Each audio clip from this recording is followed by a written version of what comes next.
Now in this hunt, I'm going back to a field that I've been in several times. I was waiting for the fall to come for this field to be harvested. All summer long, it's been full of wheat or soybeans, and I've just been able to detect around the outskirts of the field. Now it's open. I know there's relics in there. I found several things so far in this field, from buckles, several casings, bullet casings, bullets. I know there's a lot left out there, so let's go see what we can find. So the bullets that I found in this field, they all seem to be, well, I would say they all seem to be kind of at the same depth, which is about 6 to 8 inches. Although I did find one the other day that was kind of surprising. It was almost 18 inches deep. But on the Manticore, I am set to all-terrain general. And my sensitivity right now is at 22. I'll even bump it to 23. Now, being up that high, I do get a lot of interference sometimes, but I find it helps me with those targets that are a little deep. So that's what I ran into the last time I was here, is the stuff that I was finding. I had to really pay attention to, because they were faint signals. I don't think I would have found them if my sensitivity was lower. But that's what I'm doing today. Let's see if it works. Low 30s. That wouldn't be a bullet, but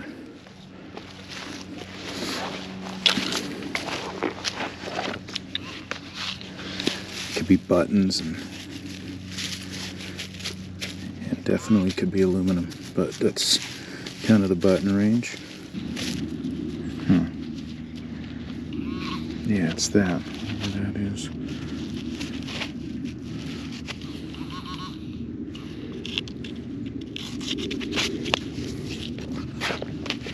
Looks like a piece of wire.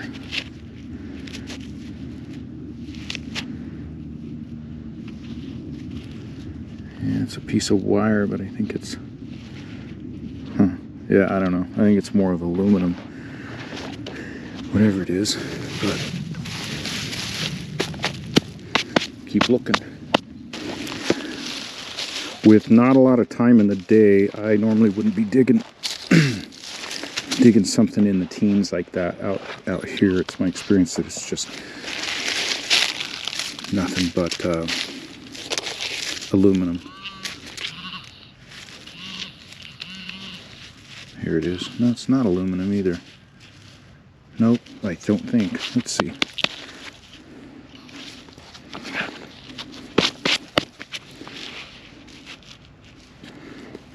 Let's see. That is... That's a little bullet.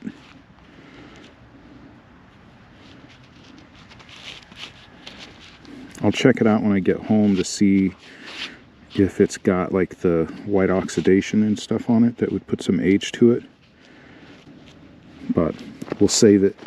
We'll look into it, because I know there were a lot of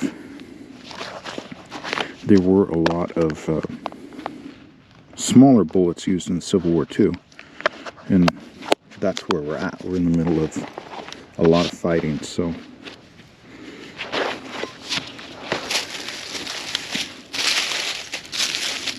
glad I stopped and dug that number.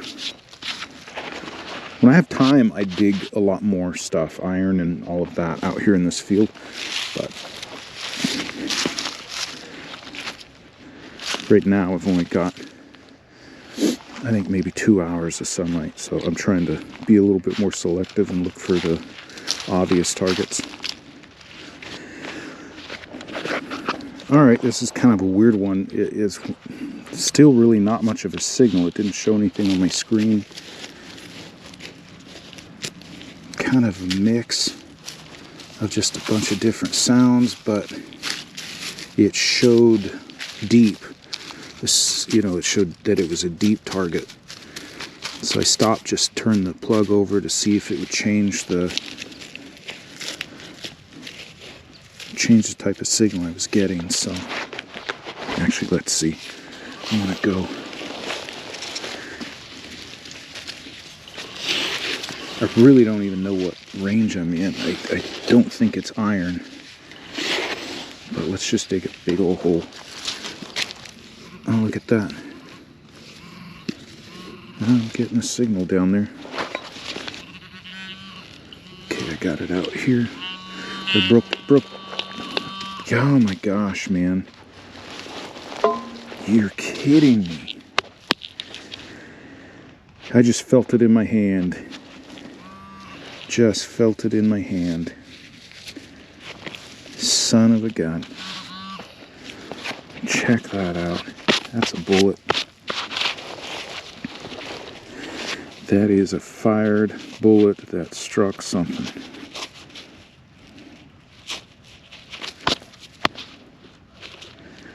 Let's clean that up. Big old chunk of lead. Let me confirm that's a bullet. Yeah, I know it is. It's the size of, whoops, like an Enfield bullet, a Confederate Enfield. Let me clean it up a little more, and I want to look at some other pictures at home, but it is, you know, because they had lead. You'll find that in Civil War camps, where you'll find melted lead, where either they threw a bullet in the fire, sitting around a campfire. Where I'm at right now, there were no campfires. There weren't people sitting around making s'mores. So we'll see. But they also poured, some people had molds where they would pour and cast their own bullets. I know people say it wasn't like extremely common that people were making bullets out in the field, but they were, and I found a lot of melted lead before from that. But yeah, let's check this out. Different and cool, but looking into it is part of the fun, and we'll all learn something from it. All right, we'll keep looking. So this bullet is pretty chewed up. What it is a 55 caliber Pritchett bullet. This was molded, made by the Confederates, fired by the Confederates. Pretty rare bullet in and of itself, being Confederate. But the fact that this is so chewed up, it comes to this debate in metal detecting or relic collectors of chewed bullets. Now, there's some that say that Civil War soldiers during surgery would bite down on this lead bullet, that they wounded in the field, they'd be biting down on lead bullets. And some bullets that you see, they may say chewed or human chewed, I've even seen. So it's a big debate. Most people will say that they were chewed by animals, not humans. There's a really good study that I just read. It was released in 2020 by the Missouri Academy of Science. Now, they went back to every study that they could find in the past on the subject of chewed bullets, whether they were from humans or from animals. It's a really comprehensive study. I'll put the link in the description. The conclusion that they came to, for the most part, is yes, humans may have chewed on bullets on rare occasions during the Civil War, but for the most part, what we're finding are these bullets that have been chewed by rodents, coyotes, hogs are a big offender, and that's what these marks are from. So these bullets actually were coated in like a lubrication before they were fired, and I've even heard that some were dipped in pig fat. I don't know about that, but regardless, hogs will go through and they'll just chew everything up. It looks like a rototiller has gone through the forest or a field, but that is the predominant theory, is that these are chewed by animals. There we go, it's in the 30s.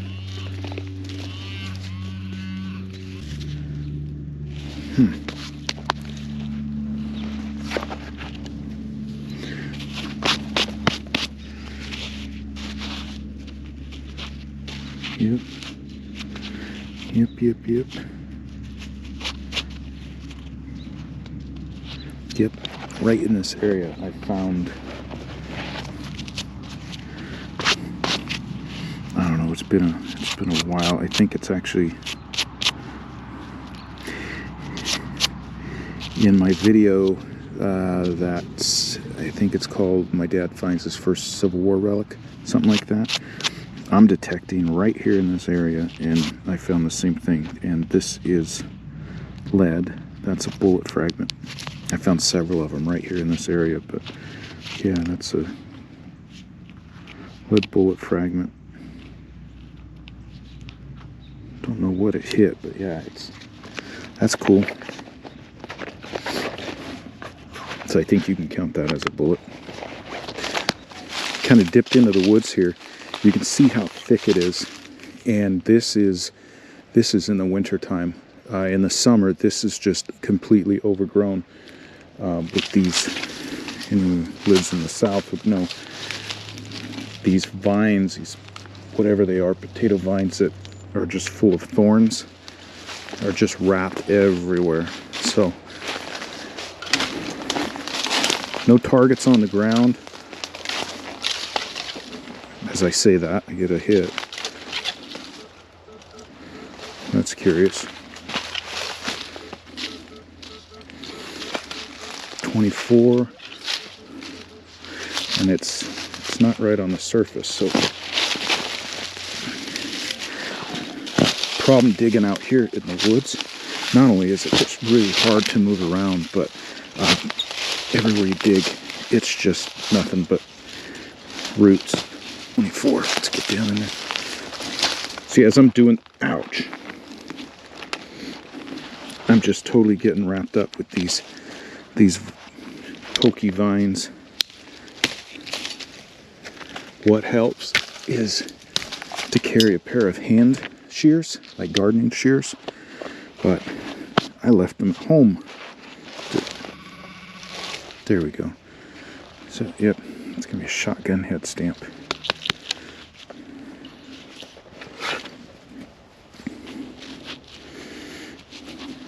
Shotgun head stamp.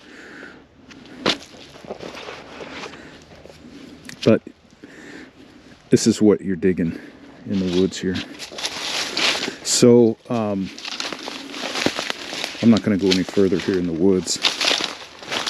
There's a spot I'm trying to get to, but without my hand shears to cut down some of these vines, it's not even worth it. So I'm going to get back out to the open field.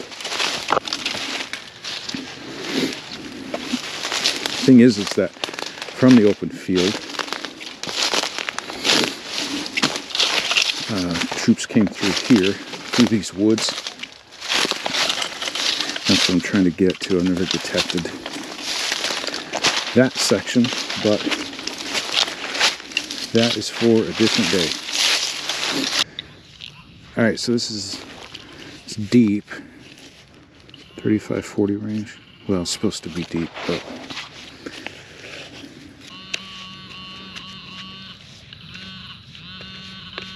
yeah, we got something right here. What is this?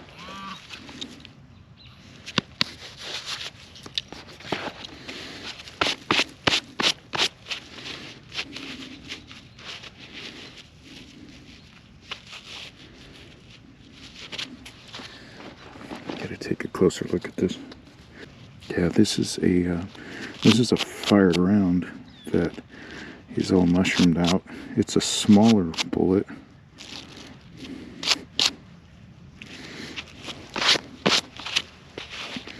Yeah, I don't want to say it's like a pistol bullet, but it's Civil War era. You can tell it's gonna be it's got the aging on the lead, like all the bullets do.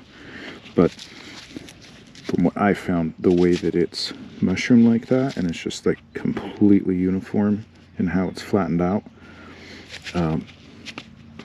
it's usually from hitting a tree or from going straight into dirt. I've dug them up in the side of foxholes where I know that they were just shot right into the bank of of a trench or a foxhole, and that's what they look like. So, not sure of what caliber, but pretty cool.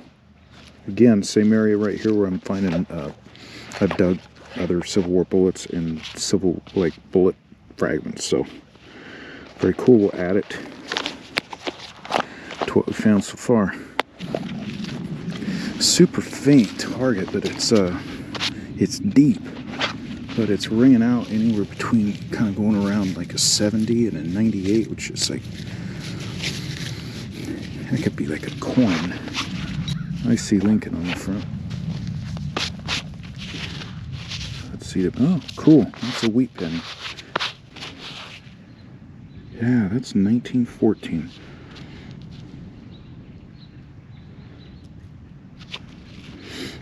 I'll look at it. I'll get my little magnifier out later, but yeah, 1914 wheat penny. That's cool. I'm getting close to, right now I'm getting close to a residence. The residence is old, and the residence is just on the tip of this field, but also found 2 Civil War bullets right up here by the property line. So if you notice, that's why I'm talking a little quieter. I tend to do that when I get close to residences or houses or anywhere where people are. I don't have to. I've got permission, but it just makes me feel better. Okay, so this wheat penny is actually 1918. So thought it was 1914. Looking a little closer, it's 1918. Pretty cool find. So here's one. It looks deep, not even really popping up. Could be in the iron range, but it's just barely a signal. But what I like to do is take a little bit of dirt off, since it is deep, and see what it does to that signal.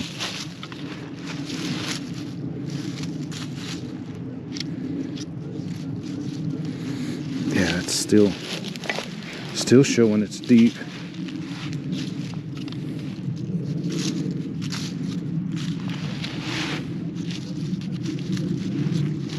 Let's get down and dig it. Whatever it is, it's deep. Bullets are usually around pretty much low 50s. But I found one the other day here, that one that was super deep. It was showing up like a 35. There, I think I got whatever it is out. It's in my hand. Alright, what are you? Huh. Son of a gun. That is awesome. Put it in the sun so you can see. Man, that's so cool. What this is a spent shell casing to a Spencer carbine rifle. I have found these that are just totally shredded and chewed up. This is in pretty good shape. Yeah, looks like it's a rimfire cartridge. But the Spencer carbine, at this time in the war, Spencer carbine was a repeating rifle, and it had a short barrel. It was a carbine, meaning it had a rifle with a shorter barrel, but it was primarily used in this field I'm at. It was used by the Union cavalry. So I have found several of these spent casings here. So I know that the Union cavalry was right here, and they were firing off at the Confederates. So this is probably the 3rd or 4th casing that I found here in this small field. So that's an awesome find. I love these. And that's, honestly, this one is in pretty good shape. So that was deep. What?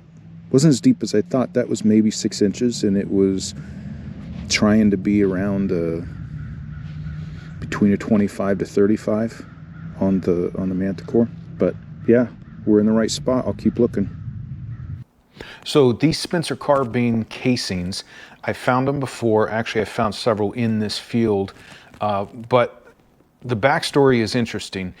In 1860, Christopher Spencer patented the Spencer carbine rifle. The word carbine means that it had a shorter barrel than the longer rifles. They were primarily issued to the Union cavalry during the Civil War. They were shorter, more compact. The most important thing about them is it was the first bullet in the Civil War that had a metal casing around it. So it wasn't subject to damage through weather, if it got wet or any of that, but it could load 7 rounds into the Spencer carbine, and it was a lever action rifle. So in 1860, Christopher Spencer patented this rifle. He tried selling it to the US government, to the military, to the War Department, and he was getting knocked down at every turn. They didn't want it. Some in the War Department thought that it would be a waste of ammunition because the soldiers in the heat of battle would just be firing off all their ammunition right away and they'd be out of ammunition. So the Spencer carbine can fire in excess of 20 rounds a minute, whereas the muzzle-loaded rifles could only get off about 2 to 3 in a minute. But they thought it was a waste of ammo, which is kind of crazy to me. So Spencer couldn't get this accepted by the War Department. In August of 1863, Spencer actually got a meeting with President Lincoln at the White House. He was fascinated with the rifle. He showed him the inside workings of it. The next day, Lincoln wanted him to come back and they were going to test fire it. So the next day, Spencer shows up with his rifle and he and President Lincoln go on to the mall for their test firing out where the Washington Memorial is. They set up a board that was about 3 foot wide by about 6 inches tall. They put a black mark on either end of the board for each one to fire at. So President Lincoln and Spencer are taking turns firing at this board. In the end, Lincoln comments about how Spencer was a better shot, he had a better eye, he was younger. Either way, President Lincoln liked this rifle and it began being issued by the Union Army. The half of the board that President Lincoln was firing at during this test fire was cut in half and given to Spencer. He held on to it until 1883 when he donated it to the Military Museum in Springfield, Illinois. To my knowledge, it can still be seen there today.